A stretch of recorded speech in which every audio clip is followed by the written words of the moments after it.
lights. Just one moment. Checking to see if I find anything better.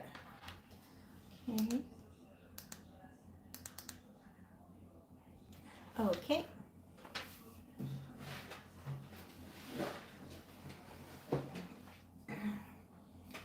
So today we will discuss the Scream movies, of course. We can spoil 1 to 4, but we will not spoil anything about the new one, you know. We will be nice about it. We can still talk about what we thought about the movie, but nothing major, no major spoilers, of course. Yeah. I'm just going to let people know I'm here, of course.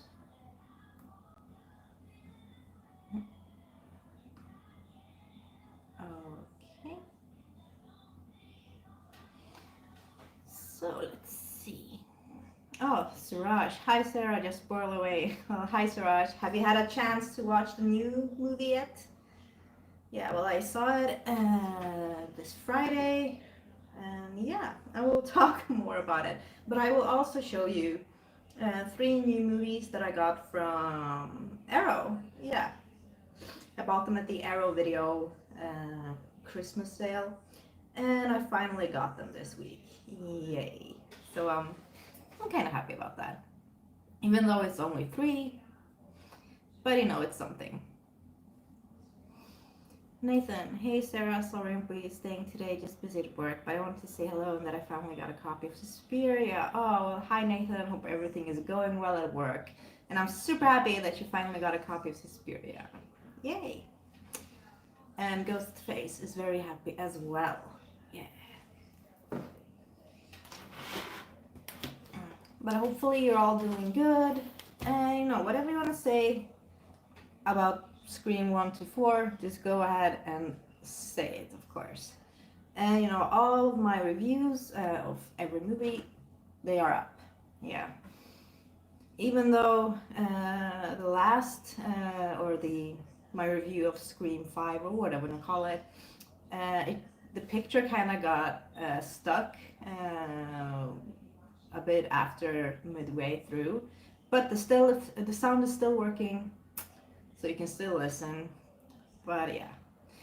But sometimes, yeah, it was working fine when I was uploading it, and then, but yeah.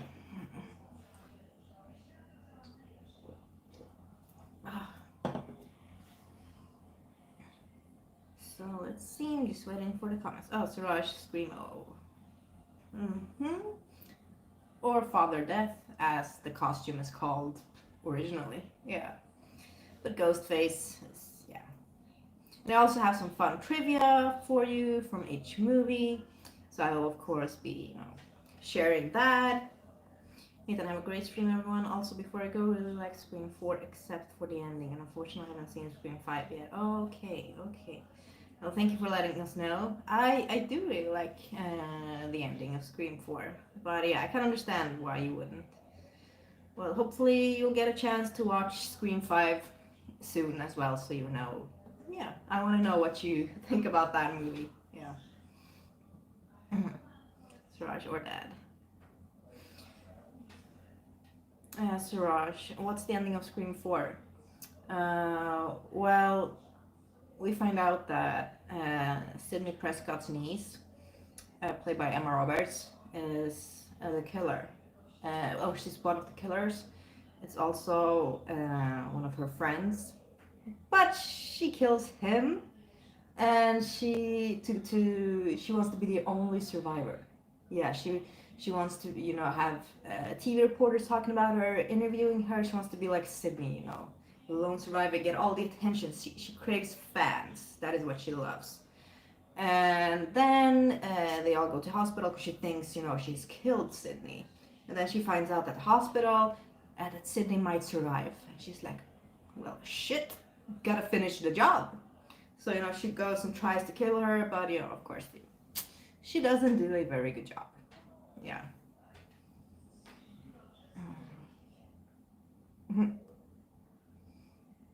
Yeah. Yeah, I guess you could spell it like that, or the different types of, yeah, yeah. And of course, here's my ghost face mask. Had it with me to the cinema, but did not watch the movie wearing it, of course. But yeah, I went to the Mall Scandinavia cinema, the VIP cinema. That was so nice. Finally watching a movie at the VIP section. Got, nice comfortable chairs, got a little footstool.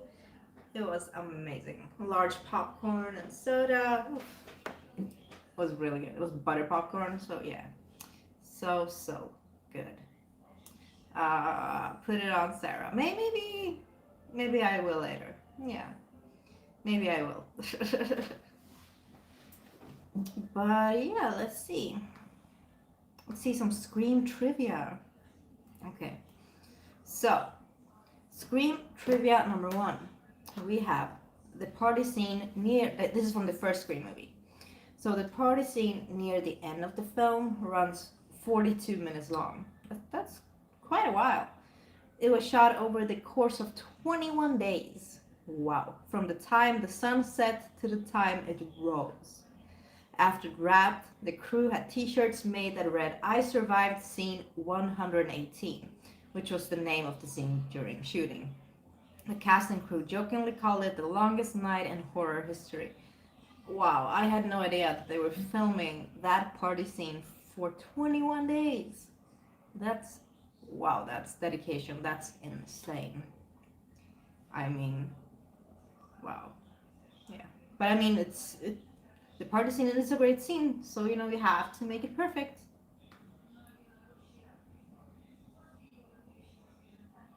Mhm. Suraj, when you film the review for Scream, do wear a mask? Oh, I've already filmed all of the reviews. The mask was not on my face, but it was behind me on a shelf at least. Yeah, yeah. Okay. Oh, James, hi. Well, hi, James. Happy to have you here, of course.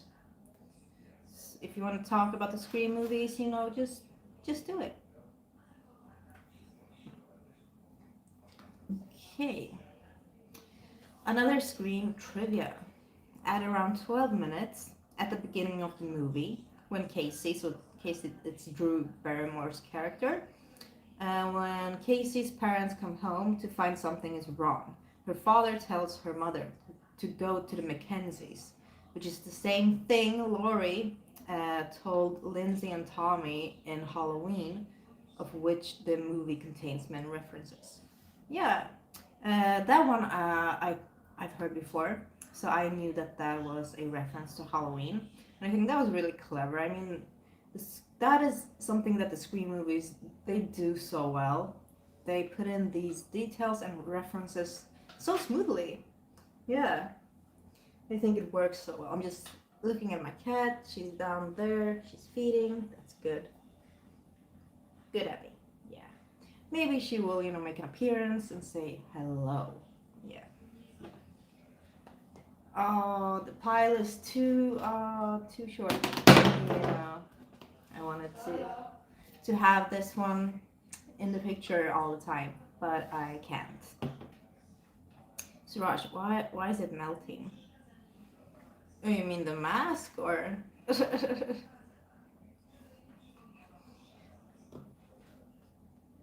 Well, one of the trivia is also why the mask is looking like it is, like what it's getting its inspiration from.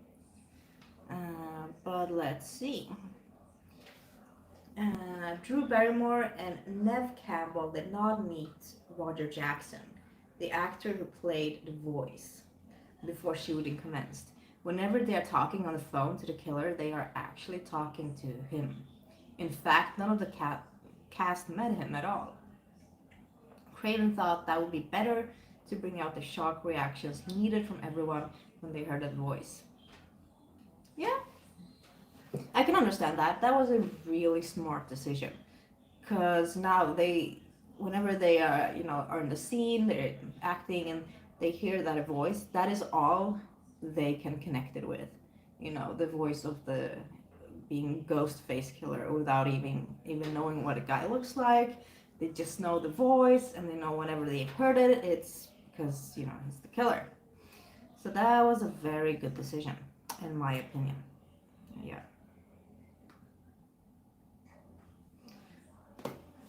But as I've showed you before, here are the movies I have, of course. Scream 1, 2, 3, and 4. Of course, I don't have the new one. That would be weird if I did. But yeah. So here is my edition of the first one. Just a simple DVD that I got, I think, when I was 11, 12, maybe? Yeah, something like that. Like, actually, what is quite funny is that I remember seeing Scream for the first time when I was 11, 12, something like that. I clearly remember seeing it then. But then I was talking to my mom. Okay, and then I was talking to my mom, and she was like, "No, you saw Scream way earlier." I'm like, "What?" She was like, "Yeah, you saw Scream when you and me and your dad, we went to visit some of our family in Norway, and you were 8. And we all sat down and watched Scream together, and you really loved it." And I'm like, "Wow, I have no recollection of this." So apparently I saw Scream when I was 8 years old. Yeah. Retold by my mom. Had no idea. I just remember watching it when I was 11 or 12, but yeah, there you go. Robert makes the cut. Hi, Robert. Hi, Sarah. How are you doing? Well, I'm doing really well, actually. I've had the day off. Got to sleep a lot. And yeah, watched a few movies. Cleaned a lot. I had to do it. Went to the gym. Took a nap. And then I woke up and yeah, I was like, it's time for the live stream. Yeah. So how are you doing? Hopefully you're doing well. And as I said in the beginning, we're talking about the Scream movies. We can spoil number 1 to 4, but we will not be spoiling anything from the new one, because, you know, not everyone has had a chance to watch it yet. Yeah, but you can say anything you want about the 4 first movies, and if you've seen the new one, just let us know what you thought about it. Yeah.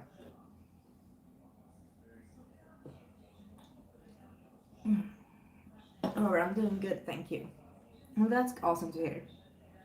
And I also said that I would be showing you 3 movies that I bought from the Arrow Christmas sale that I got last week. Yeah, I haven't had a chance to film an unboxing video of it yet because, you know, I was doing the Scream week.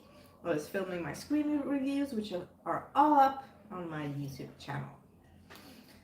But yeah, I was a bit surprised learning that I had watched the first Scream with my mom and dad when I was 8 years old. I wish that I could remember that. That would be amazing. But yeah, no. Okay.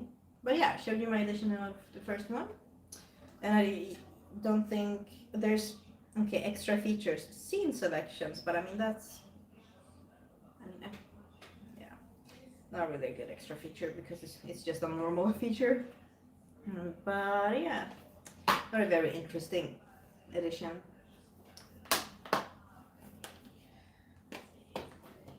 Robert, I went to see Scream 5 on Thursday night. I loved it. It was incredibly proud.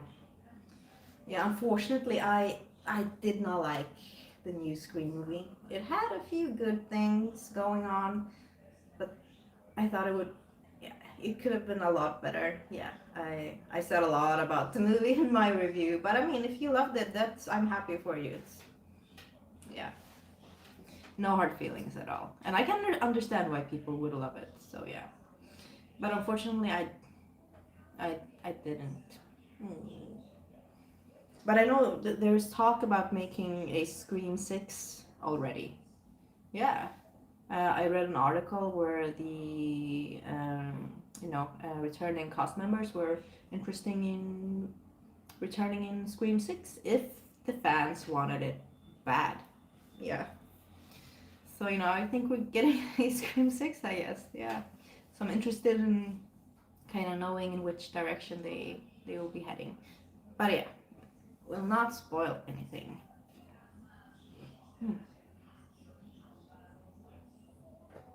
Just drinking some water. Yeah. Okay, some more trivia from Scream, maybe. The high school scenes were to be shot at Santa Rosa High School in California. However, very close to the shooting date, the school board read the script and denied the film to be shot there due to the violent nature. As they had been under the impression the film was a comedy. Well, it is kind of a comedy. And production was moved to Healdsburg, California. As payback, director Wes Craven put in the end credits under the special thanks section, "No thanks whatsoever to the Santa Rosa City School District Governing Board." Yeah, I've read this one before also. I've heard it. And yeah, that's funny that he actually put that in the credits.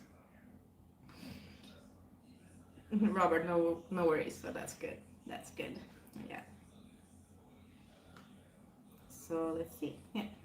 Oh, Jamie Kennedy was chosen for the role of Randy because he would often improvise humor into his lines, which made director Wes Craven laugh. No, I had no idea about that one actually. But I mean, I could kind of see him doing it, being an actor that is able to improvise a lot of humor just on the spot. So I can understand why he was chosen for the role of Randy based on that. Yeah. Because I mean, he does a lot. His character is kind of funny. Is very funny in the movie. So yeah. So that was good. Improvising some humor.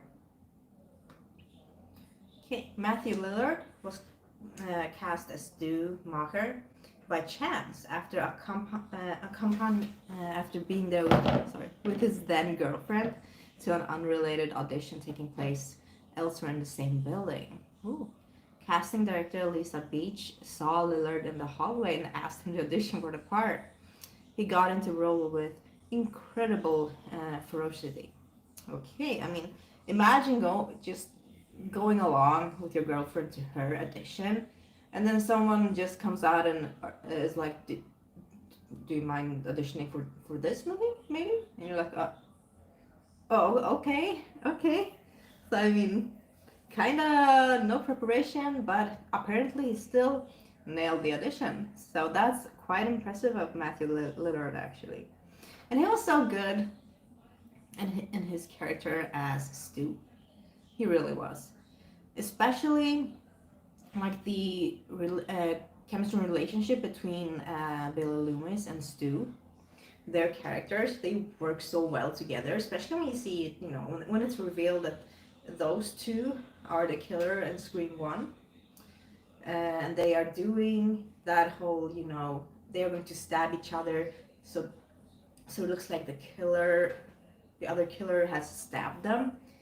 And yeah, Stu has quite a few funny lines in there.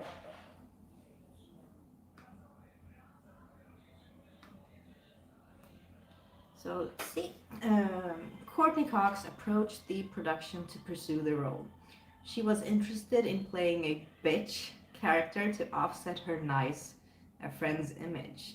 I can understand that. You don't want to be put in the same label. You wanna, if you're an actor, you wanna have offers of every kind of role, not just be put in one label or one box and have roles denied because of this. So yeah. So this image was the main reason why the producers initially refused to consider Cox for the part. Cox continued to lobby the studio as she felt she could believably play the character. Her efforts ultimately succeeded. Yes! I mean, I think they made a right choice. She played that bitchy role really, really well. So yeah, she felt she could believably play the character, and she did. She delivered a really memorable portrayal of Gail Weathers. Yeah. And when I'm watching the Scream movies, I kind of forget that she was even in Friends based on how she portrayed Gail. John! John. Yay, hi John. Is this a live stream? Yes, it is. Yeah. That's a good pun. I like that. Okay. The use of caller ID increased more than threefold after the release of this film. I can imagine that. Yeah, I remember like when that was a big thing. I think we also had some of it in Sweden. I don't really remember, but I remember that being quite a big deal in the US at least. But yeah, Drew Barrymore shot all of her scenes in the first 5 days of production. Wow, so her intro, which is about 13-14 minutes, took 5 days of production. Yeah, that's interesting to know. John, well, hopefully everything is good with you, John, and you're having a really good day. And thank you for joining our live stream. Or my live stream. Or, yes, mine and Ghostface's live stream. Yeah.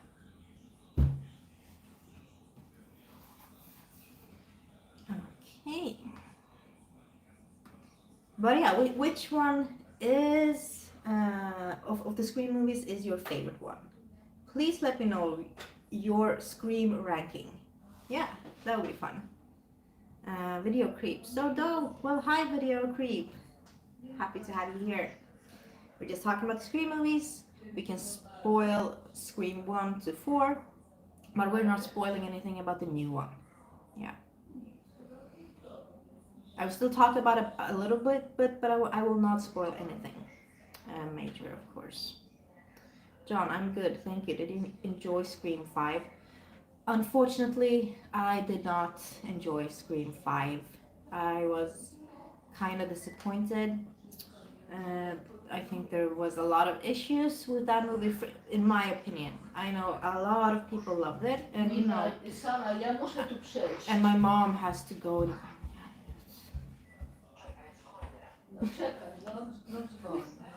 Okay, yeah, she's getting the phone because she has to talk to some friends. But unfortunately, I didn't enjoy Scream 5.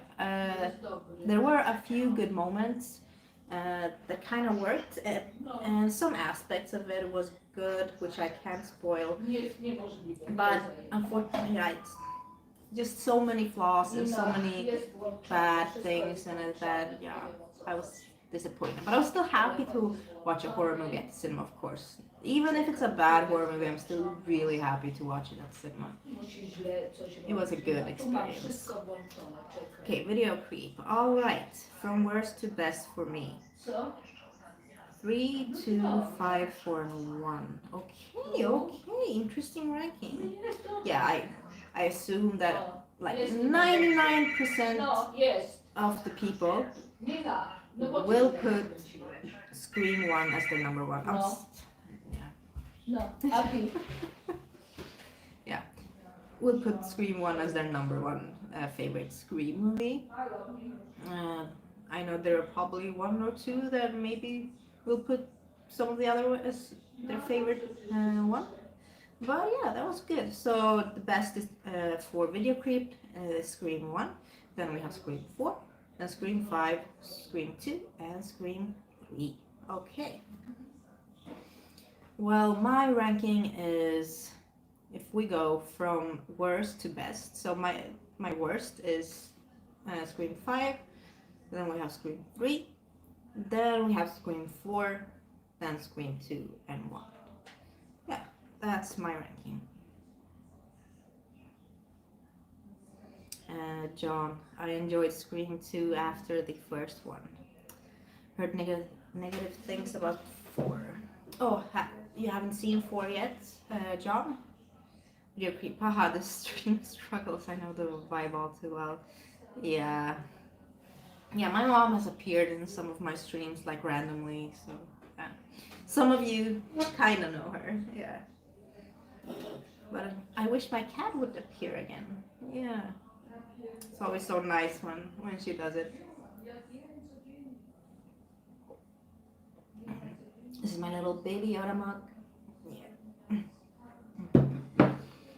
And as I showed in the beginning of the stream, I have my little Funko Pop ghost face. I think this one is really, really well made actually. I really like it. And there's some blood on the knife, good detail. Mm. Oh, and yeah, I will of course also show you finally the Arrow movies I got from the Christmas sale. So, let's see. I'm just waiting for the comments to show up on my computer screen. Okay, video creep. For me, it's my dog never coming to grips with the fact that things exist outside the house. Oh, okay.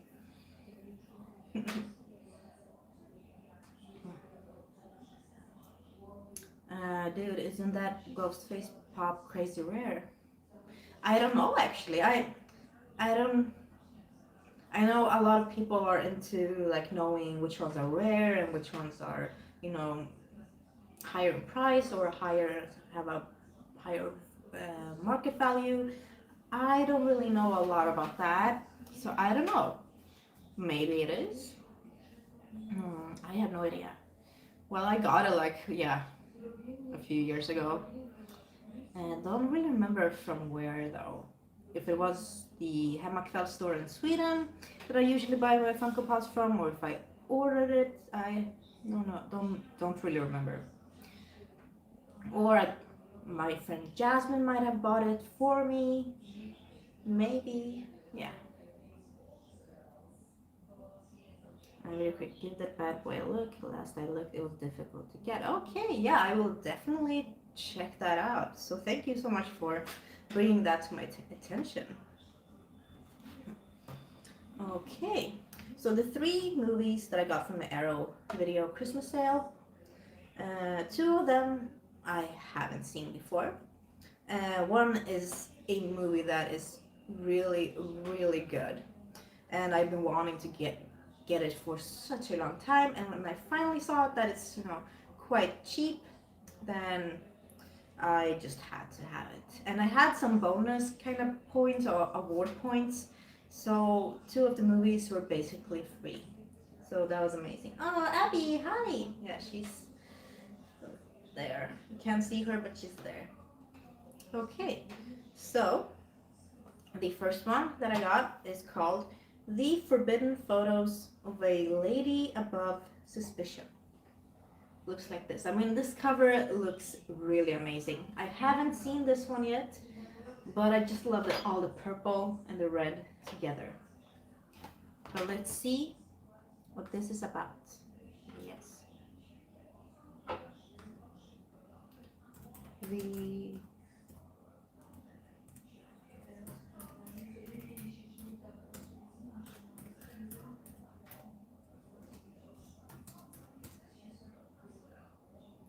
There we have it. Yeah, the title is quite long. So let's see.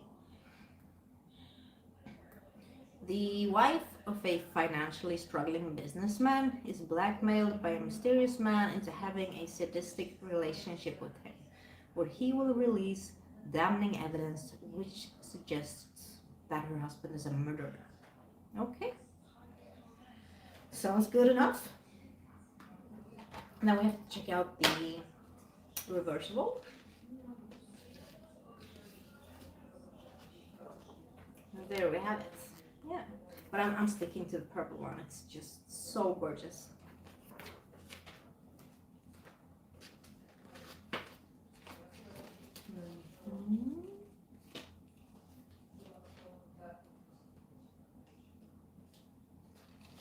Okay. So we also have some special edition contents. We have, let's see, new audio commentary by Kat Ellinger, author and editor-in-chief of Diabolic magazine. Private Pictures, a newly edited documentary featuring archival interviews with actress Neves Navarro and director Luciano Ercoli. A new interview material with writer Ernesto Gastaldi. The Forbidden Soundtrack of the Big Three. a new appreciation of the music of forbidden photos and 70s Italian cult cinema by musician and soundtrack collector Lovely John. The Forbidden Lady, a Q&A with actress Dagmar Lassander at the 2016 Festival of Fantastic Films.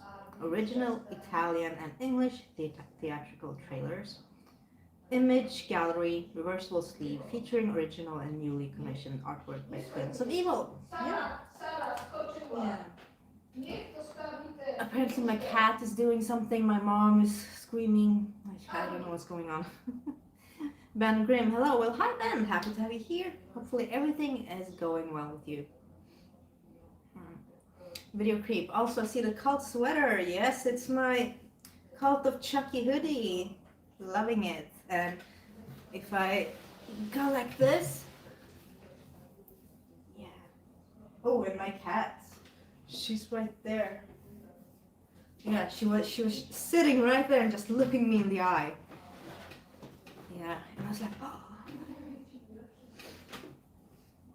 Then Michael, what you think of rebuying everything on 4K? Well, I'm not really into, I don't have to have everything on 4K or upgrading it to 4K. I think I just have a few 4K editions, and yeah, I just don't, in my opinion, because I'm not that kind of technical or like, oh, this picture has to be like this, or I don't really understand a lot about those things. If the picture looks good enough for me, if it's on regular Blu-ray or DVD, that's good enough for me. Yeah, honestly, yeah. And sometimes I honestly prefer kind of grainier picture, but that's just my taste. I think it adds kind of a charm to the movie. Yeah, sometimes I think that a lot of movies, they look so clean, too clean. Especially some horror movies, and just that kind of takes away a bit of their charm. I have to be honest. But then some movies are meant to look clean, and they look so good, of course. But yeah, it's a matter of just, you know, if what kind of story it is. Yeah.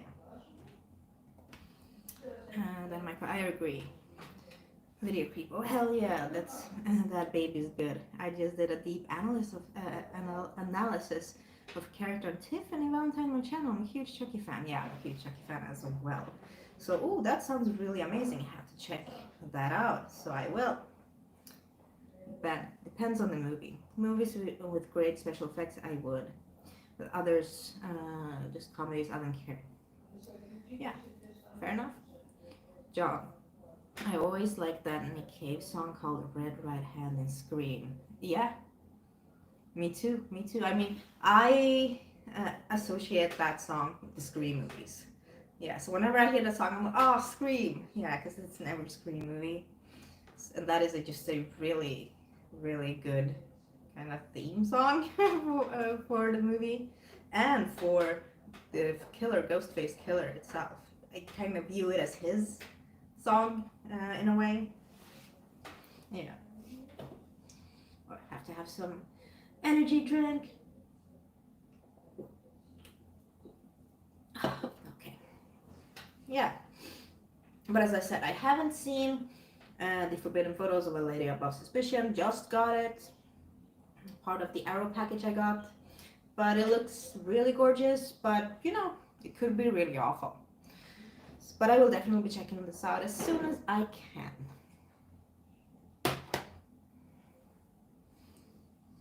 Video creep, and I agree. I would go as far to even say that some older horror movies look better on even VHS. There's a beautiful charm in the grain. Yeah, I absolutely agree.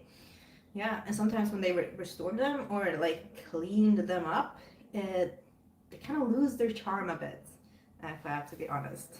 Yeah.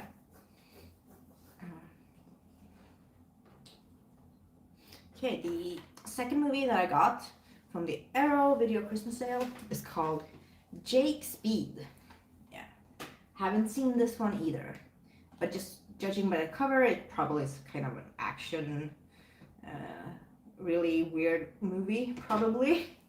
But let's check it out.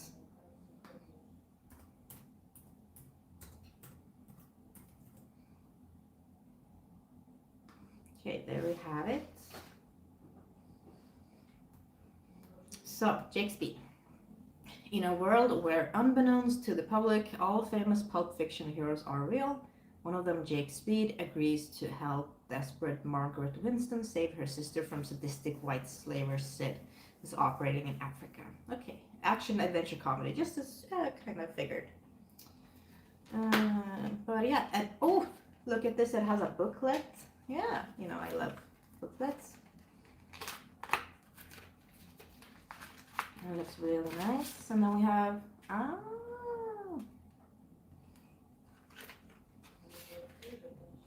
and one disc. Let's take a look at the reversible. And it looks like this. But I think this one is better. So I am keeping this one. As I said, I haven't seen this one yet. Have no idea if it's good or if it's bad. But I'm sure it will be an enjoyable watch. And my cat, she just threw something down on the floor. And yeah, she's having the time of her life. I mean, hey. Okay, so special edition contents on this one. Paperback Wishes, Cinematic Dreams, a new interview with co-writer, producer, director Andrew Lane. The Hard Way Reads Better, a new interview with producer William Fay. Reversible sleeve featuring original and newly commissioned artwork by Graham Humphreys. Okay. John, I remember Scream 96 on VHS. Ooh, that's awesome. I just have it on DVD. Never had that one on VHS, unfortunately. Video Creep Pet Cemetery is a film like that for me. Cleaned up, just isn't as creepy looking as the old VHS. I got a split, but it was so cool to catch you on Instagram or anything. Throw it down to follow you and anyone else. Yeah, my Instagram is Sarah Horror. I have two. So Sarah Horror, more of my filmmaking career, and then I have Sarah's movie collection. Yeah. So you can follow either one or both if you want to, and just let me know. Yeah, I'll follow you back. But thank you for joining my live stream. It's been a pleasure talking to you, and hopefully you will be here in my next live stream, which will be in a week. Okay, so the last movie I got from the Arrow video sale is... I'm sorry. Mom, what is it? Why are you screaming? Well, then please get her off there. You can go to her. Sorry, my mom is panicking of something that isn't even worth panicking over. So, this is a amazing movie, especially if you love gore, kind of underground gore, and just, it is a tough watch, but it has a lot of amazing effects. So, this is Baskin. Yeah, it has a slipcover. As I said, really amazing movie. I saw this one at, I think, Fright Fest in Glasgow a few years back. So yeah, I mean, check out it. Yeah, this is from Severin, actually, Severin Films. But the Arrow, they put it on their Christmas sale. So I was super happy. I've been looking for this movie for such a long time. And let's read about it.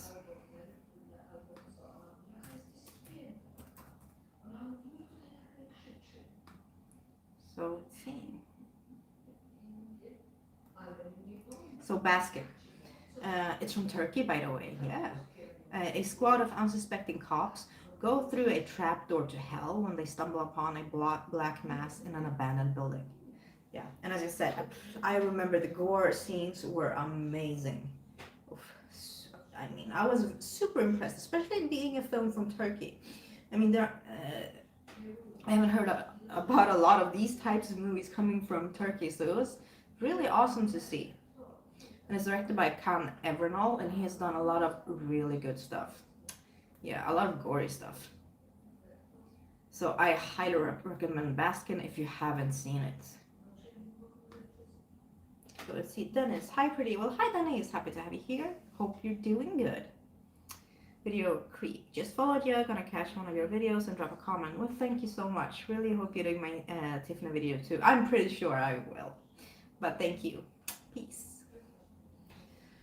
So yeah, set from Severin Films. I will definitely rewatch this as soon as I can. So here we have one disc. Yes. And let's see. Okay, I can read the back side of this because it was much more interesting. So, critics have called it gut-churning, a death-ravaged orgy, and a waking nightmare that will melt your face off. Horror fans have compared it to the most extreme works of Lucio Fulci, Dario Argento, and Clive Barker. Now the breakthrough debut of director Can Evernall, and the film that stunned festival audiences throughout North America, finally comes to UK Blu-ray. When 5 cops are called to investigate a distress call at an abandoned police station, they will instead discover a satanic slaughterhouse of horrific physical agony and psychosexual torment. But for those who survive, the worst is yet to come. Baskin is an inventive and terrifying trip to hell. Yeah. Oof, I have to rewatch this as soon as I can. Oh, special features. Original short film Baskin, the making of Baskin theatrical trailer. Oh, I haven't seen the original short film. Yeah. I will definitely be watching the short film after this live stream. Yes. So yeah, that was Baskin. Those were the movies I got from the Arrow Video Christmas sale that finally arrived. It took a while, but yeah. Then Michael, will you come on the Midnight Hour podcast show on Thursday nights? It depends, because I'm usually working. Yeah, I work a lot of Thursdays, like during the night here. And yeah, I have to check my schedule. Definitely have to check my schedule. But yeah, back to the Scream movies. As I said, please, if you have anything to say about the Scream movies, please do. I've listed my ranking, talked a bit about the new one without spoiling anything. But yeah, maybe we can talk about our favorite kill in the Scream series. In Scream 1, I have to say that garage kill with Tatum, that was so creative and inventive. I mean, when I first saw it for the first time, not counting that time I was 8, because I don't even remember watching it with my parents, but watching it when I was 11 or 12, and I saw that garage scene, I think the setup was so good. I mean, Tatum and Ghostface having this kind of back and forth, and she was at first thinking it was a joke, and she was like, "Ooh, don't kill me, Mr. Ghostface, I want to be in the sequel." And she had a lot of really funny lines that she delivered in such a good way. And then she realized that, this isn't a joke, it's actually Ghostface, because she gets cut in the arm. And then it's kind of funny, because I think she throws beer at him, because she's going to the garage to get more beer. So she has beer in her hand, she throws the beer at him, and he kind of gets a bit shook by that. And then I think she opens the freezer door as he's running, so he slams into the door. And then she goes and dives in for the garage, there's a small opening, a small door, maybe it's for cats. Yeah, kind of a cat thingy door that she tries to squeeze through, but it's just a little bit too tight. And Ghostface is like, "Ha, got you now." So he pushes the button and the garage door lifts open. And it goes open, it goes up and up and up, and until finally she realizes that she will smash into the ceiling, basically, and that is what happens. There's a version which is uncut, where you can actually see more of the gore, and in this one you see her head gets like squished Yeah, I think that was a pretty cool effect, and I think just the setup was really cool around that kill. And I really loved Tatum in this one. Her character was a really good character. She was such a good friend to Sydney. She had so many good things to say and smart things to say, and she really stood up for Sydney. So I mean, watching her die, I was very sad. I was a bit sad, and that was very sad when Sydney finds out how she sees Tatum hanging from the garage door, and I was like, oh, poor Sydney. But yeah, I think that is my favorite kill from the first one.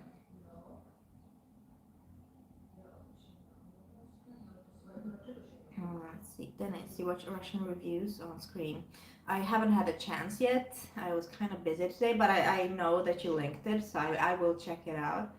But is it in Russian? Because, I don't speak Russian or understand Russian. But if they speak English, then, it should be cool. Yeah. John, don't forget the first scary movie had a ghost face too. Yeah, that is true. I love, the scary movies, the parody movies. They are very funny. And Anna Faris, amazing actress, amazing comedic actress. Yeah, love watching her in those movies.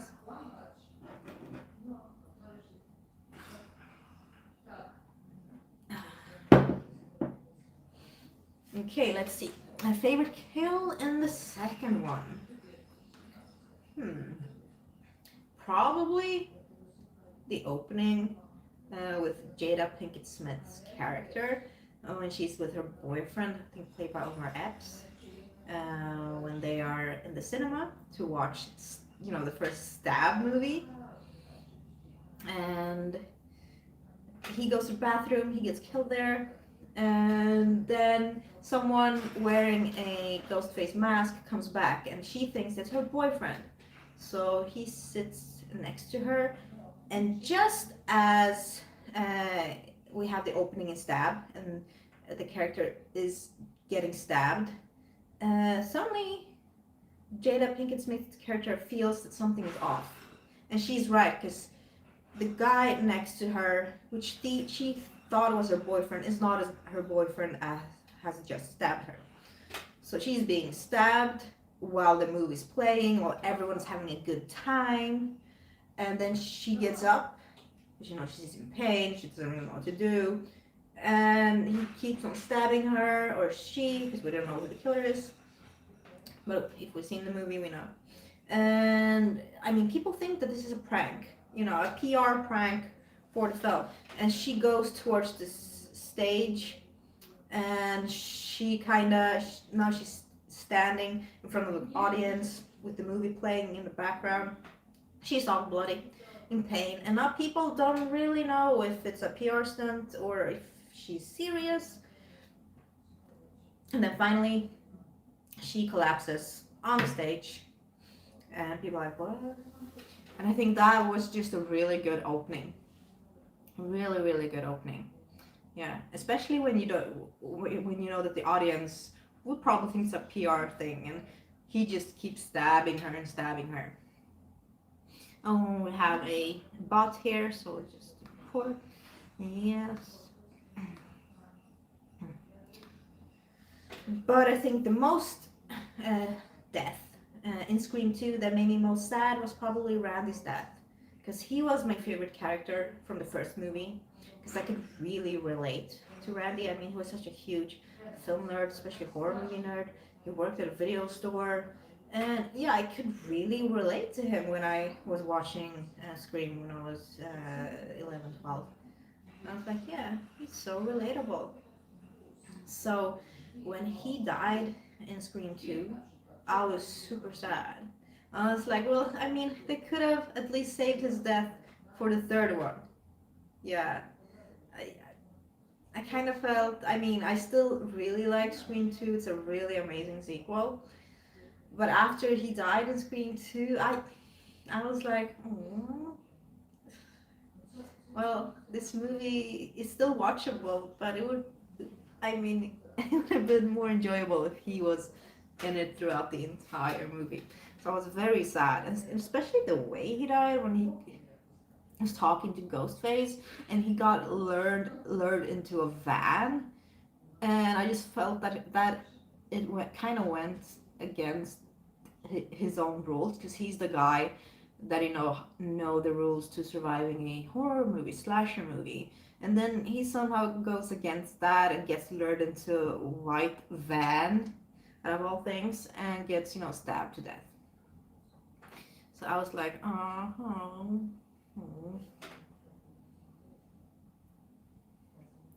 Dennis, I watched first scary movie in the new year. Yeah, such a good movie. John, never say I'll be right back. Yeah, never say that, because you won't be back. As Randy would have said. 50% mainstream, 50% underground. I was gonna search a job at my local cinema, but it's closed due to water damage. Aw, that sucks. Yeah, when I was younger, and I always wanted to work at a video store, especially since watching Randy work in a video store.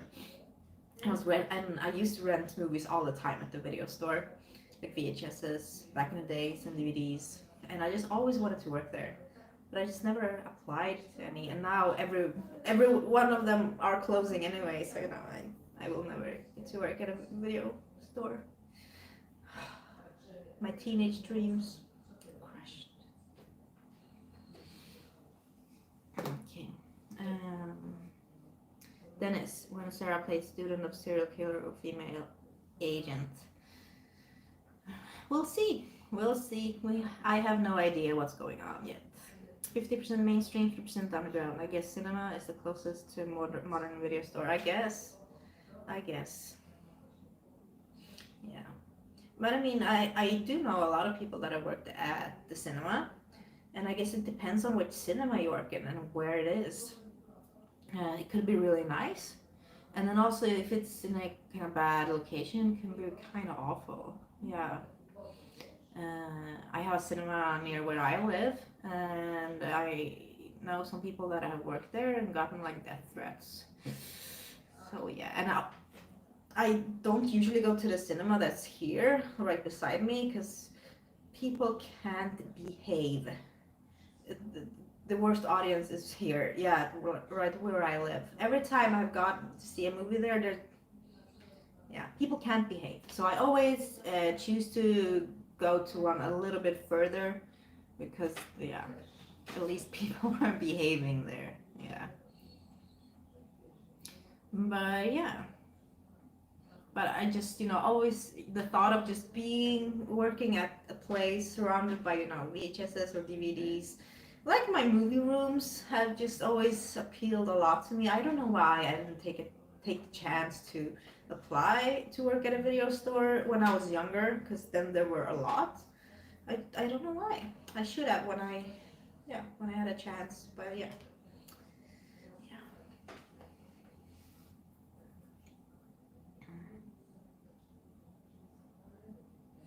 50% mainstream, yeah. People be like, I need a cinema movie in the background to use my phone. Yeah. Oh, you wouldn't even believe how many times I've yelled at people to like, put your phone down, turn your phone off. It's crazy. Dennis, serial killer or female agent? What choice, dear Sarah? Well, I think serial killer. That would be really awesome. Yeah, I wonder what my motive would be.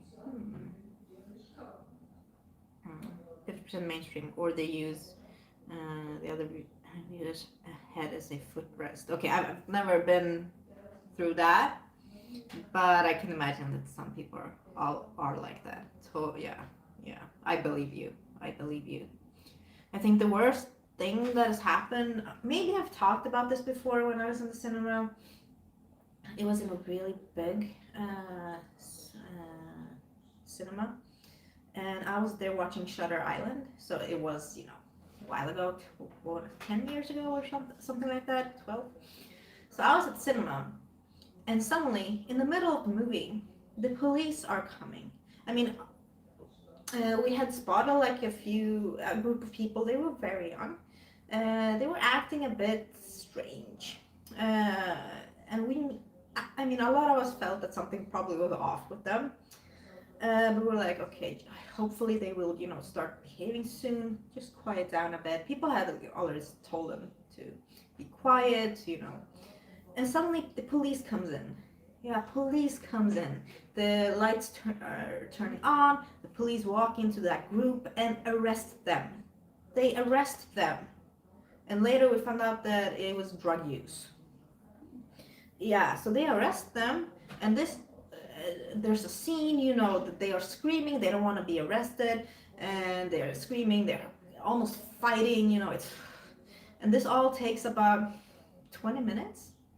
And when they have taken these people out, we are like, please, can you just rewind to that point where the police came in, so we can watch the movie from that point. They were like, sorry, we can't do that. So we missed 20 minutes of a really important movie, because if you don't pay attention to Shutter Island, you miss a lot of stuff. But yeah, then we have to keep on watching. But that experience kind of ruined that. Yeah, kind of ruined the movie for me. I mean, I still really like the movie. It just kind of ruined the enjoyment of watching it. But yeah, that was probably my craziest going to the cinema story. 50% mainstream, or they use, girl kills guys. You got your ticket back, I hope. I think we did. I don't really remember, but I think we did. I think they compensated us, at least in some way. I mean, that was just crazy. And I mean, these people, they couldn't have been older than 16, 15, 16, 17. So they were very young. And yeah, we were all just, what's going on? So hopefully that never happens again. Yeah.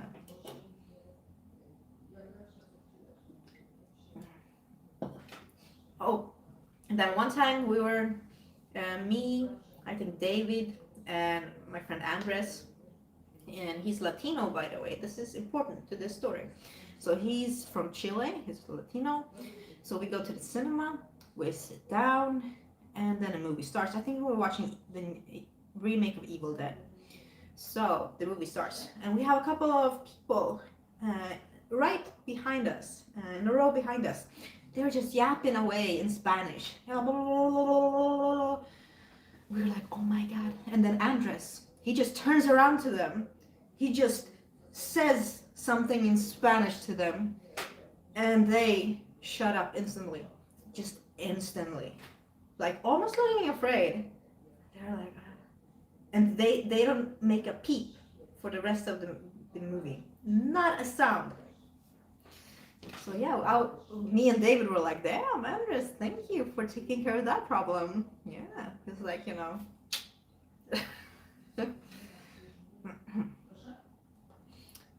Sarah, horror movies popular in Sweden. Yes, they are getting more and more popular. Yeah. Drink beer. Yeah, I do enjoy drinking beer, especially sour beer, which is like beer with fruit flavor, like raspberry, cherry, passion fruit, mango, whatever. If it's like kind of sour and sweet beer, then I will drink it. But I'll drink normal beer as well. 50% mainstream. Maybe he death threatened or cursed them. Yeah, we were talking about it, and we were like, yeah, he probably cursed them. Yeah, he put a curse on them, and now they're like living in fear the rest of their lives. Yeah. And then his mother no banned. Well, I'm 32, so she can't keep me from drinking beer. Yeah. But I mean, she's never been strict with any of that. So, and I turned out fine. So, yeah. 50% mainstream. Like you'll become like the movie in Spanish. Yeah. Okay, we're talking about favorite kills in the horror in the Scream movies. So in the third one, which I think kind of lacks a lot of good kills, but yeah, I think the opening of Scream 3 is kind of underwhelming if you think about how amazing the opening in Scream 1 and 2 are. And favorite kill, I think I have to say Parker Posey's kill when she's behind the mirror and Ghostface, is stabbing her, and Dewey is in front of the mirror, but he can't see her. So it's kind of one-way mirror. But he sees that the mirrors are moving. Like, yeah. So him and Gail are like, there's someone behind us. So he starts shooting at the mirrors, and suddenly Parker Posey's character falls out and dead. But I think that was good. That was a good setup. It was a good build up. It was exciting. So I think that is probably my favorite kill in Scream 3. Alan Scouser. Hi Alan. Hi Sarah. I love your channel. You have an awesome horror movie collection. I was just wondering if you have an all-time favorite horror film. Oh yes, I do. It is Suspiria by Dario Argento from 1977. That is and has been my favorite horror movie for the last 16 years or something like that. Yeah, so I haven't changed my mind on that. That is my #1 favorite of all time. Then Scream is classic. It sure is. Okay, let's see. In Scream 4, my favorite kill. There are a lot of good ones in this one. But my favorite one? I have to say maybe Kirby's kill. Just because it came out of nowhere. So Kirby is one of the best friends to Emma Roberts' character. She's one of the main characters. And Kirby, she loves horror movies, so I can really relate to her. And she's played by Hayden Panettiere. And when she's killed, she sees her friend. He's sitting in a chair, he's bound, kind of like how Casey's boyfriend Steven is bound to a chair in the first movie. So that is, a reference to that. So she goes out to help him to cut off his duct tape, and when he's free, he just pulls out a knife and stabs her. So we find out that he was killer in Scream 4. And I think that was a really good one because I really liked her character, and it just came out of nowhere for me at least. So I was not expecting that. So that was probably my favorite kill in Scream 4. And of course I will not reveal my favorite kill in Scream 5 because we're doing a no spoiler on Scream 5. Yeah. Rafael Lopez, I love Suspiria. Oh, yeah. Hi Rafael, hope you're doing well and welcome to my live stream. Yeah, Suspiria, my favorite. Alan Scout's a great choice. Sarah, I love Suspiria too. The most beautiful looking horror movie I have ever seen. I agree. Alan, I will avoid the remake of Suspiria though. Don't fancy that at all. Yeah, I wasn't a fan of the remake of Suspiria. I didn't think I would be. So I went in watching the movie with very low expectations, and unfortunately, I didn't like it. Yeah, it was kind of exactly like how I imagined it, and yeah, it just wasn't for me. Yeah, but I will review that remake on my YouTube channel in the future sometime, because I do want to talk about it more and elaborate exactly why I don't like it. But yeah, I have to rewatch it first again. But yeah, but we can, talk more about some Scream trivia. Let's see, let's find a good one.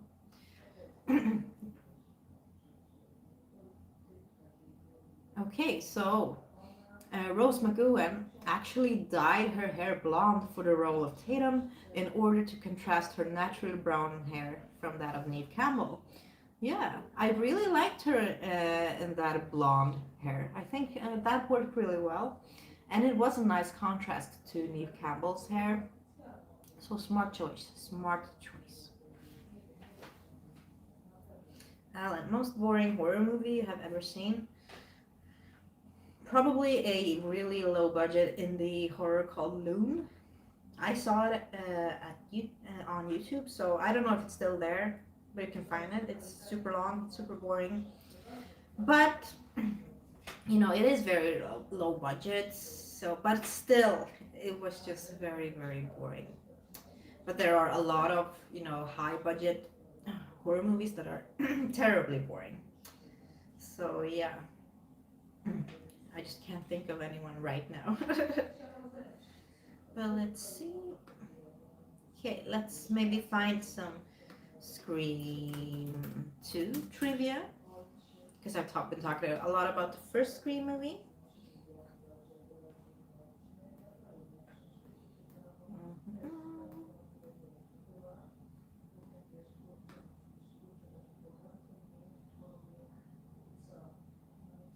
Okay. So, Scream 2 trivia. The cast were not informed of the identity of the killer until the last day of principal photography. Also, the cast did not receive the last 10 pages of the shooting script until it was time to fill the scenes contained therein. Furthermore, the last 10 pages of the shooting script were printed on gray paper in order to deter illicit duplication of them. All cast members were required to sign confidentiality clauses as parts of their respective contracts that precluded them from discussing the outcome of the story and the killer's identity. Well, that is really smart as well. Yeah. If I was making a slasher movie, I would definitely be doing it that way. Also, yeah, not revealing who it is until it's time to shoot those scenes and having special papers for them, having all the NDA contracts, of course. So that was a really smart choice, and it's also good for the actors to just film their scenes and not knowing who it is. Because if you film a scene with the killer, but the killer is just a friend in that scene, then you kind of portray it differently than if you don't know that he or she is the killer. So that, it changes your mindset when you know versus when you don't know. So you kind of portray it differently. So yeah, I think that was a really smart move. Yeah.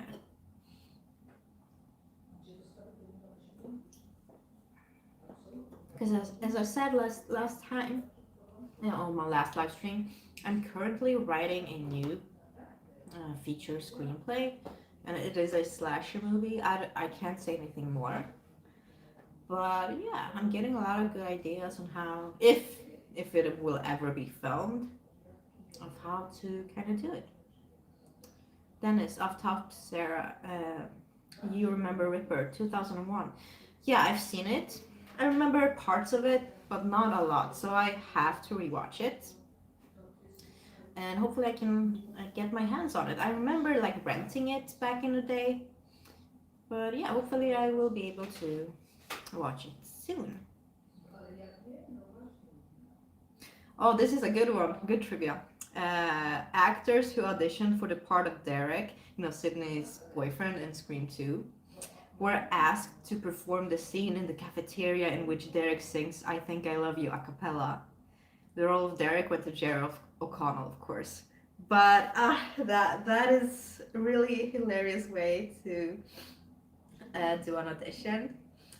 And maybe to, catch someone off guard, like, oh, you will be doing the acapella of this song because the character, does it in the movie. Like, wow, okay, okay. I can imagine, you're very nervous doing the audition like that.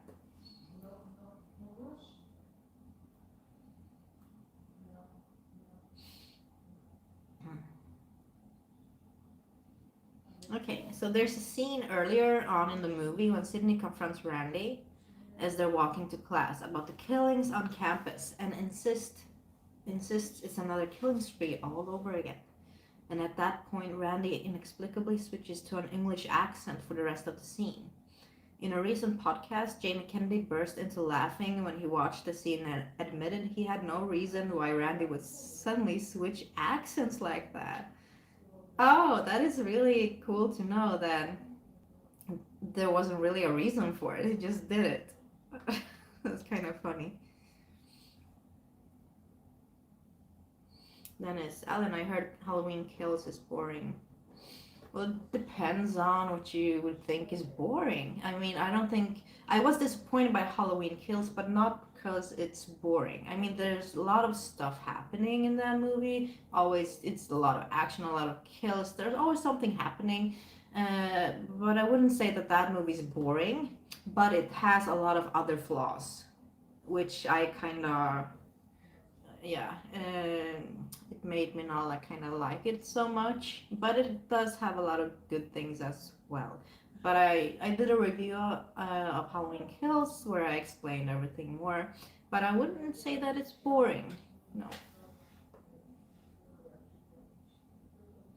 Alan, Halloween Kills boring. Oh no, I am planning to get the 4K of the movie this week. No, I think Alan, don't worry, it's not it's not boring.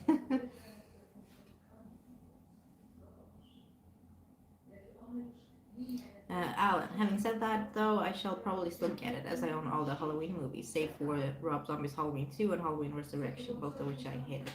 Ooh, those two are the ones I hated as well. Rob Zombie's Halloween 2, really awful, and Halloween Resurrection, awful as well. So those were my two bottom Halloween movies. But yeah, I think Halloween Kills is better than both of them, actually. But it could have been better. But yeah, I mean, of course, you have to have Halloween Kills in your collection. Even though I wasn't a big fan, I will still get it in my collection.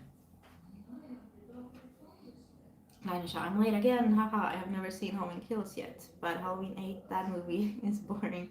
So I think I'm gonna like Halloween Kills. Haha. Yeah, I mean, it is better than Halloween Resurrection for sure. Alan, wow, you're a writer, I'm Sue. Yeah, I've written a lot of screenplays and filmed them, acted in a lot of stuff. So yeah, I'm a filmmaker, but I've been taking a break since pandemic and stuff like that. I'm focusing on my YouTube channel instead. But now I just felt the urge to write something, especially a slasher movie, which was the first thing I ever wrote when I was 12. Because I was obsessed, as I said, Scream was the movie that kind of got me into really wanting to write slasher movies. So I was always writing slasher movies. But I've never really I made Creature Killer, the short film, which is an homage to kind of 80s slasher movies. And so that was my kind of love note. But I want to make a proper one, proper feature one.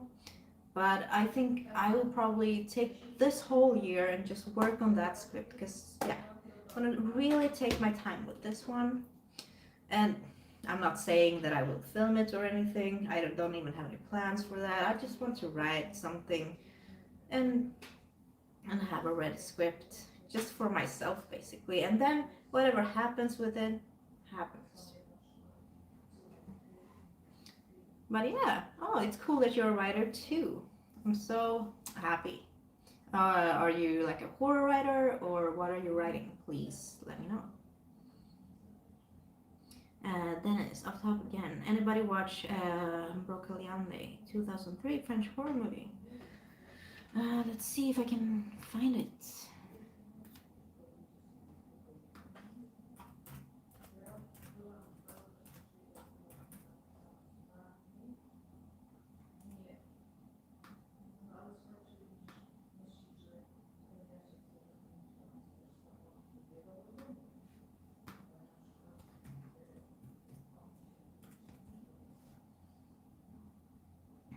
There we have it. Okay, let's see.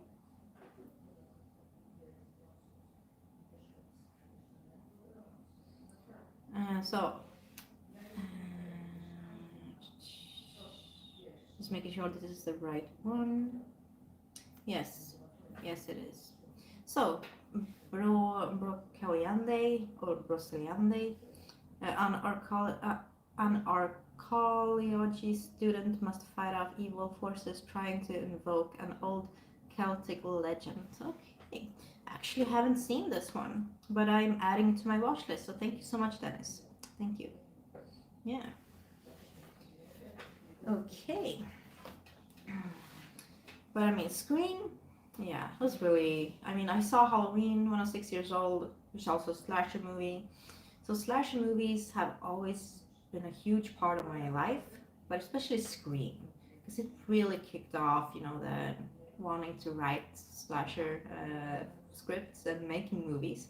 I remember when I was 12, I wrote my own script, which was called Scream 4, because at that time there was no Scream 4. And I remember filming that with my classmates.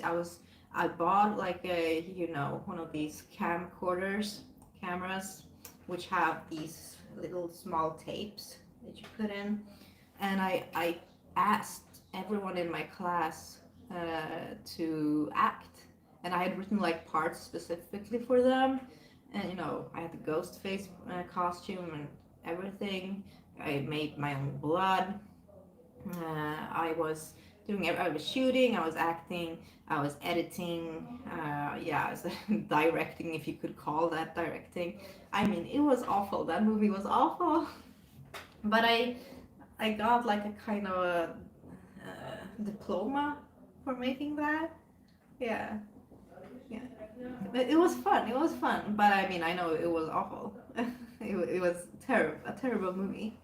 But you know, it was really fun. It was fun.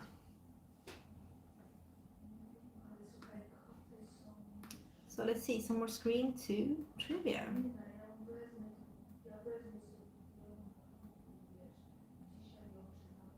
Hmm.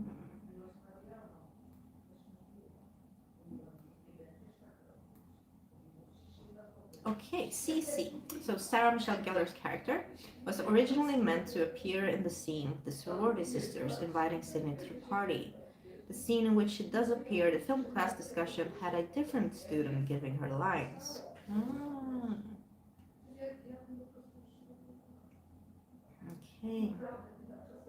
So both Reese Witherspoon and Alicia Silverstone were considered for the role of Cece. Had no idea. Okay. But I'm glad Sarah Michelle Gellar got it. Super glad.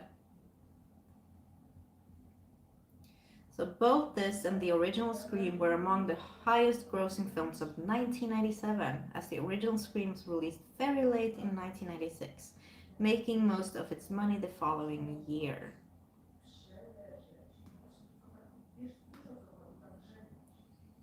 And welcome, Always Believe. Hi, happy to be here. I have Scream 1, 2, 3, 4, but I've only seen the fourth one, which I like. Very underrated. Yeah, I think it's kind of underrated as well. I think it incorporated the kind of social media aspect of everything really well, and technology, you know, when they're filming everything, putting it up on the, you know, live streams, websites and stuff. So I think you kind of checked the atmosphere around them, what was going on in the world, and really used it to their advantage. So I think Scream 4 is a really underrated movie, and I quite liked it actually. I love the ending, especially with Emma Roberts. I mean, she just played that part really amazingly.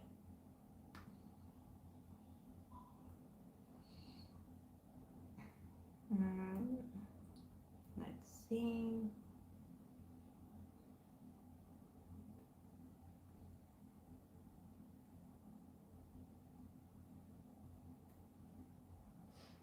Oh, okay, Denise Richards was offered a role in the film, but she was busy doing Starship Troopers and couldn't accept. She would eventually get to collaborate with Nev Campbell on Wild Things. I wonder which role she was offered. Yeah.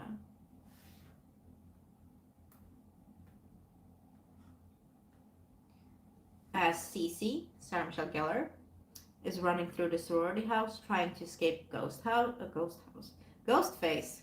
She runs through a room with the television on. The television is playing a scene from Nosferatu, which seems appropriate for Gellar. Then in her second season as Buffy. Ah, yeah. Now that I read that, I kind of go, oh yeah. But I didn't really notice it when I rewatched Scream 2 just a week ago.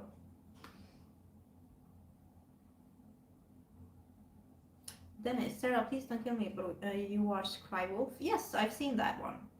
And I didn't really like it, but it was a long time ago, so I don't really remember a lot from that one. Peter, hey. Well, hey, Peter. Happy to have you here. Yeah. So we've been talking about a lot of different stuff, but mostly about Scream 1 to 5, but not spoiling anything from the new film. Just spoiling 1 to 4. Yeah. So let's see some more Scream 2 trivia.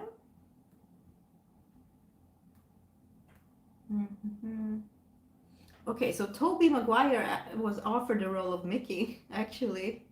Wow, that was would have been interesting.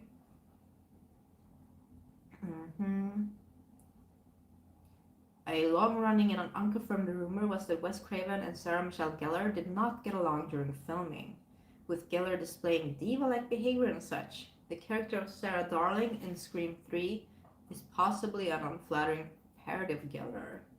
Okay, I've never heard this before.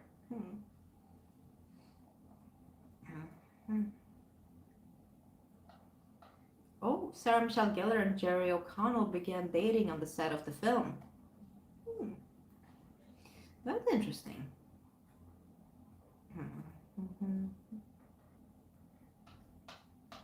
Okay, let's move on to some trivia for Scream 3.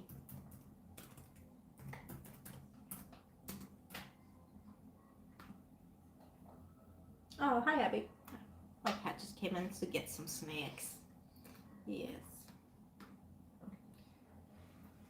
Peter, I forgot Monday night is Sarah's stream night. Yes, it is. Unless I say, if something happens and I can't do my Monday night live streams, I will post a post on my YouTube channel, on the community section. And, but if I'm not posting anything specific, then, the live stream is happening. That is, how's weather? A lot of the snow has melted and it has been like 0 degrees Celsius. So it's not been that cold for a few days. So I'm really happy. Let's see, Scream 3 trivia.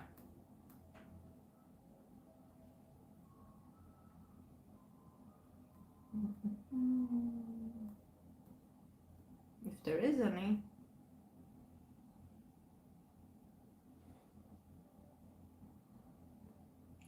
There we have it. Good. Okay. So, Wes Craven filmed 3 different endings of Scream 3, and it didn't tell the cast which one he was going to use. Okay, interesting. I think there was... Yeah, here on my DVD of Scream 3, we actually have special features. We have... No!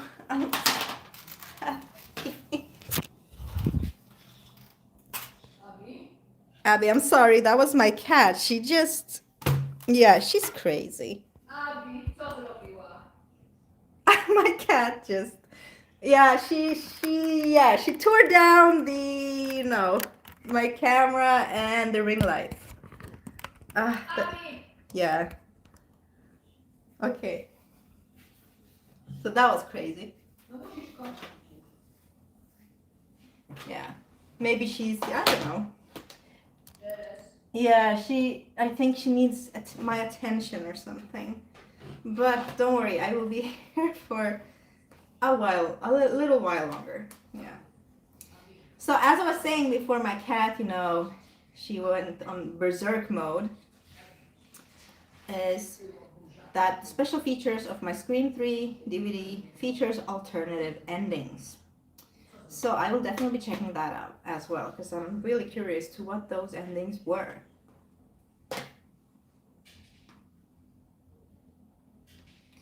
Peter, I love the opening scene in Scream 2, I think it is, with the black couple who go to see Stab in the cinema. Yeah, I did too. I said that my favorite kill in Scream 2 was actually Jada Pinkett Smith in the theater. Yeah. Then it's this kitchen. Yes, this is the kitchen. It's the best light here. The best lighting is in the kitchen. Yeah. So that is why I do it here. Also, I'm close to the fridge if I want a snack or a drink. Yeah.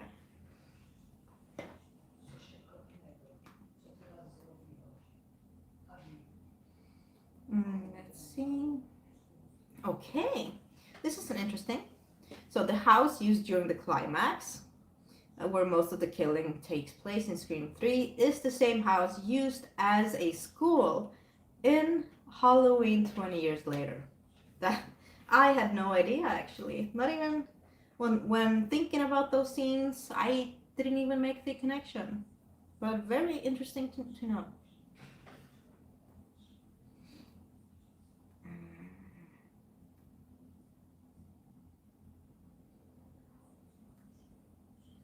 So let's see.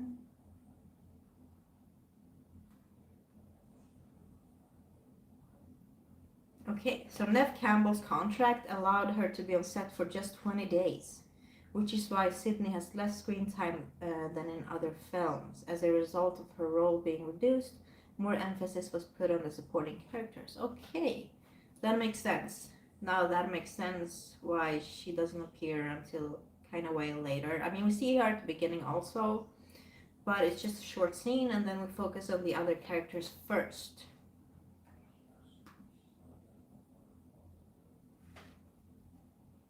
Peter. I think I have the UK Blu-rays of Scream 1 to 3. Yeah, I have Scream 1, 2, and 3 on DVD. And then I have Scream 4 on Blu-ray. Yes.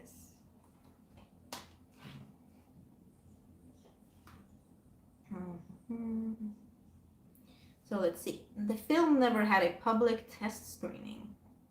The cast and crew only had their first chance to see the finished product at the premiere because of fears of spoilers being put out on the internet. Yeah, makes sense also.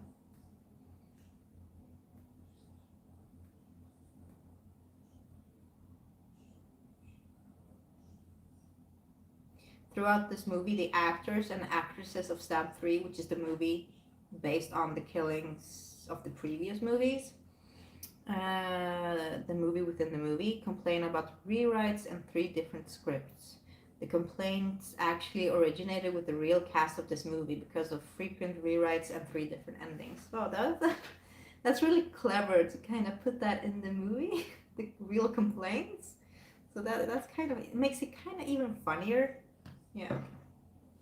Because I do remember one character, Sarah Darling, she specifically says, "Oh, I can't with all these rewrites," and oh. So yeah, that makes her lines even funnier.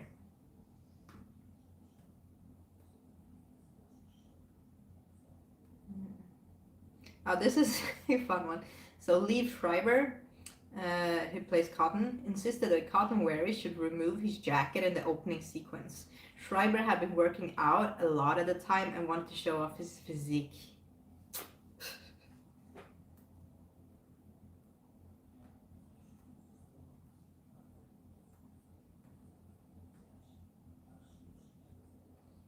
Okay, so it was only after English actress Emily Mortimer had been cast that the production discovered that she didn't have a permit to work in the States.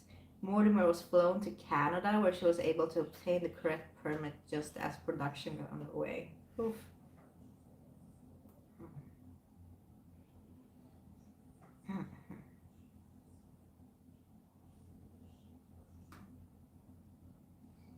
Okay, let's see some Scream trivia about the 4th one. We're not doing Scream trivia of the 5th one.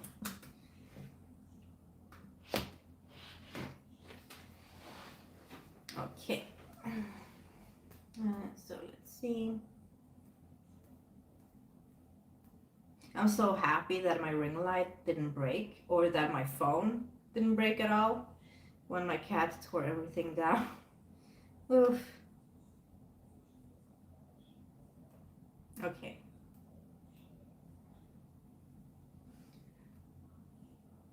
At 4 installments, this initially landmarked the Scream franchise as being one of the only horror franchises to have both its main characters as well as its director, Wes Craven, returned for all of its sequels until the release of, the new one. Yeah, which features a new director as a result of Craven's death, unfortunately. Okay, in the deleted scenes of Scream 4, Dewey explains to Gale that Neil Prescott has passed away since appearing in Scream 3, and this is the first time Sidney has returned to Woodsboro since his death. Hmm.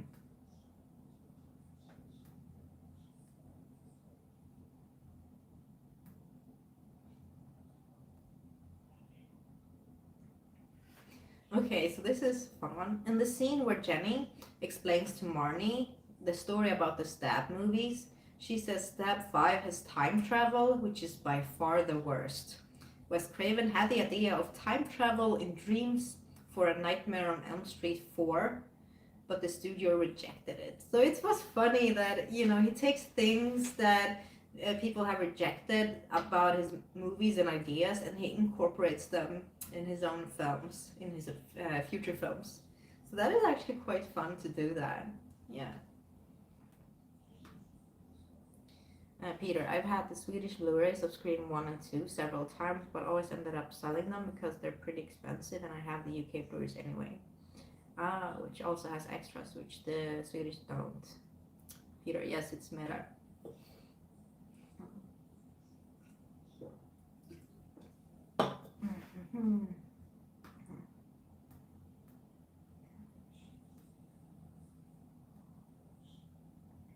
Okay, to make the acting more intense, director Wes Craven didn't allow the actors and actresses to meet who was on the other end of the line when Ghostface contacted them. Interesting. Oh, okay. Neve Campbell and Emma Roberts, two of the lead actresses in this movie, admitted to being terrified of horror films. Emma Roberts stated she hid under the covers while watching the first 3 Scream films. Incidentally, Emma appeared in seasons 3, 4, 7, 8, and 9 of American Horror Story, as well as Scream Queens. Also, Neve Campbell stated a while back that she can't watch the films because she doesn't like being scared.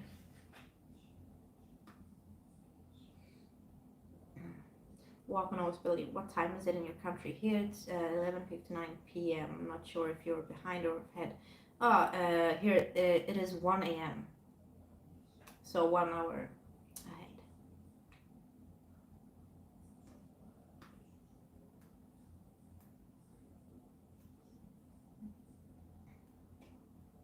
Okay, despite being the most recognizable face of the Scream franchises, this was the first installment in the whole series where Ghostface had appeared on any of the North American posters or home media release covers. The character has previously appeared on international posters for the franchise. That is correct. I mean, look at this also. No Ghostface. No Ghostface. No Ghostface. Yeah, but Ghostface. Yes, so that's correct.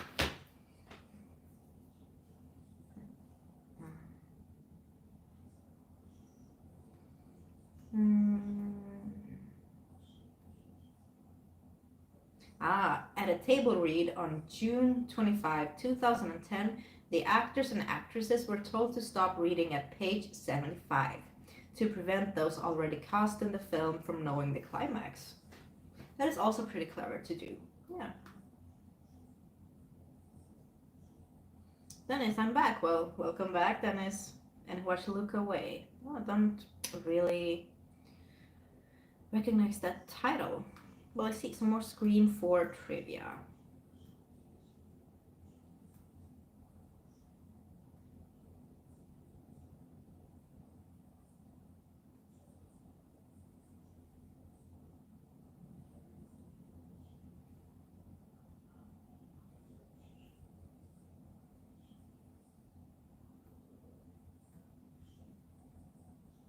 Okay, since Emma Roberts was the shortest cast member of the group of teens, standing at 5 feet 2 inches. Oh, she's even shorter than me. Yeah, I rarely find people shorter than me. She had to wear high-heeled boots that gave her 3 extra inches to stand as tall as everyone else. The boots can actually be seen near the end of the film. That is true. Towards the end of the film, when she's lying there, I do remember seeing those boots, but it didn't really occur to me that she's wearing them because she was the shortest one. She also had to wear hair extensions since her hair was relatively short before production of the film. Aha, okay, okay.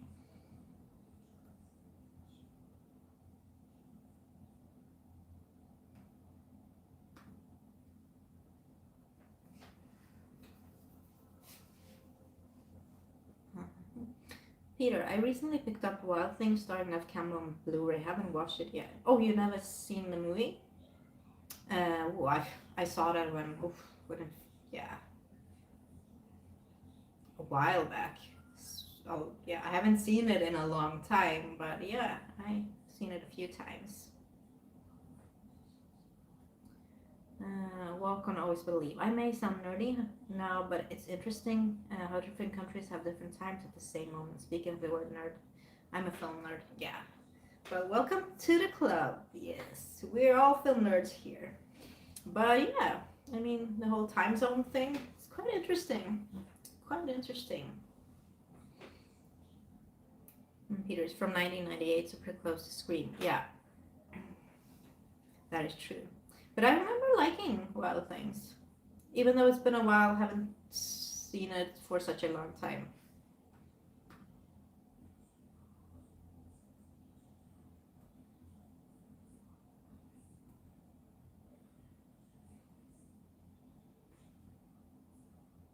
Mm-hmm.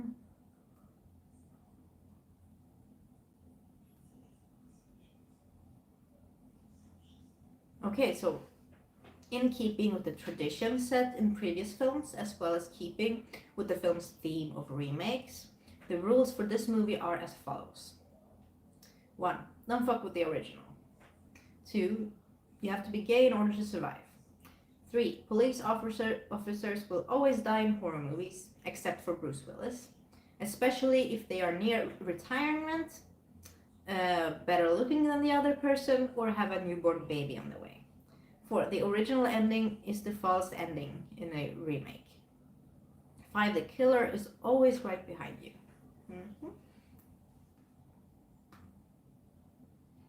Bacon Pew Pew. Hi Sarah. Well, hi. Happy to be here. What's your favorite scary movie of all time? Well, my favorite horror film is Suspiria from 1977 by Dario Argento. It has been since I was 16. So yeah, that is definitely my favorite one.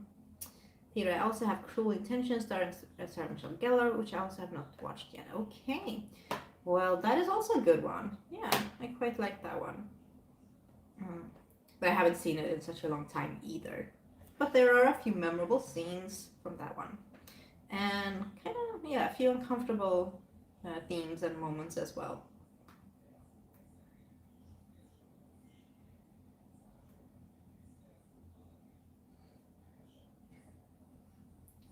Let's see. At around 26 minutes, in traditional Scream fashion, in Scream 4, there are many scenes when the characters' lives reflect or mock that of the actors and actresses' real life.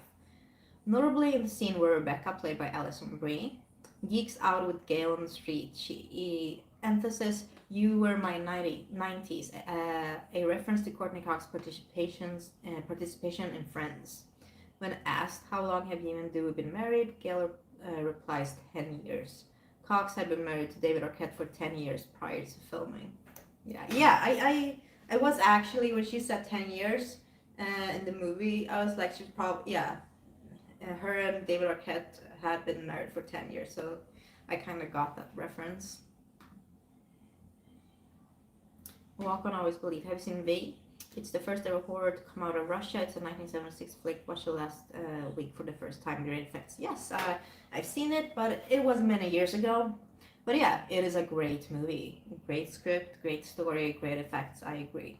Really good film. I have to rewatch it soon, definitely. Yeah.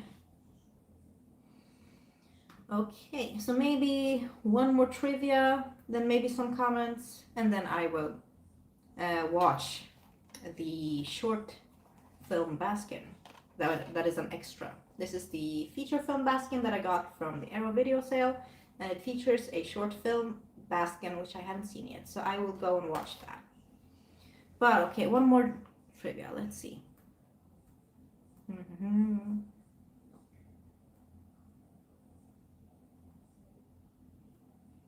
Ooh, okay. Okay. It is revealed that Woodsboro does a stab movie marathon party every year.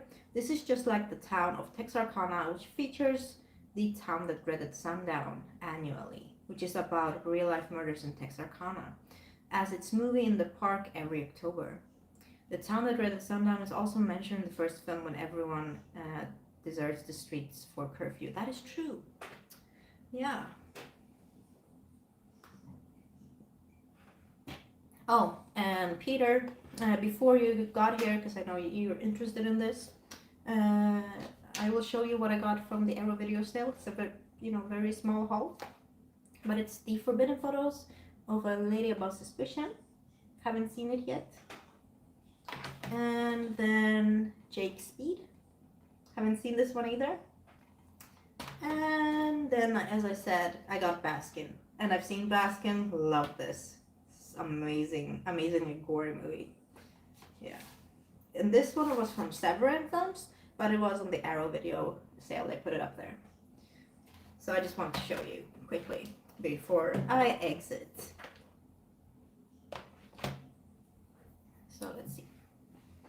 Peter, I still haven't watched The Prey, by the way.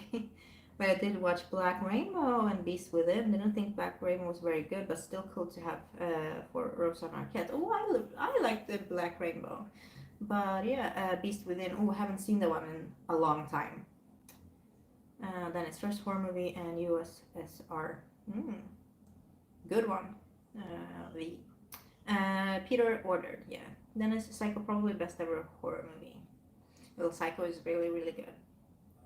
Walk on Always Believe. Baskin is kind of like, I'd say Hellraiser meets Silent Hill. You're in for a treat, yeah. Yeah, I mean, that eye scene, yeah. Won't say anything more to spoil it, but that was, and I was watching it at Fright Fest in Glasgow. That scene, I was like, ee.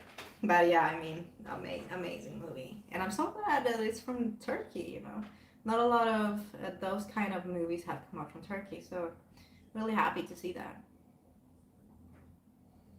Yeah, Peter, cool. I also got 3 of their Severin releases on the Arrow sale. Awesome.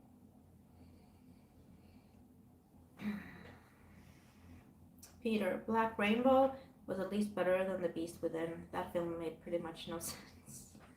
Yeah. I do remember thinking that Beast Within was okay. Yeah, but yeah, I think Black Rainbow is also better. Yeah.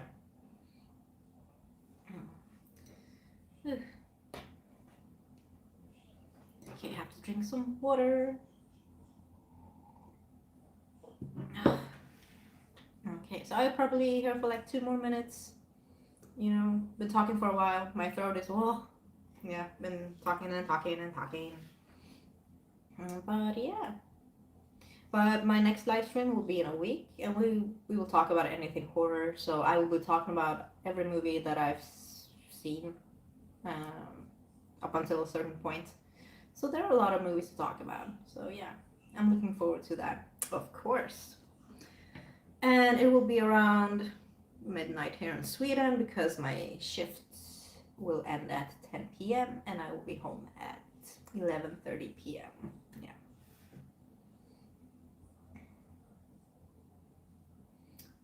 Peter, another like Black Rainbow, just don't think it was super good. Well, I give Black Rainbow a 4 out of 5, so an 8 out of 10. Yeah.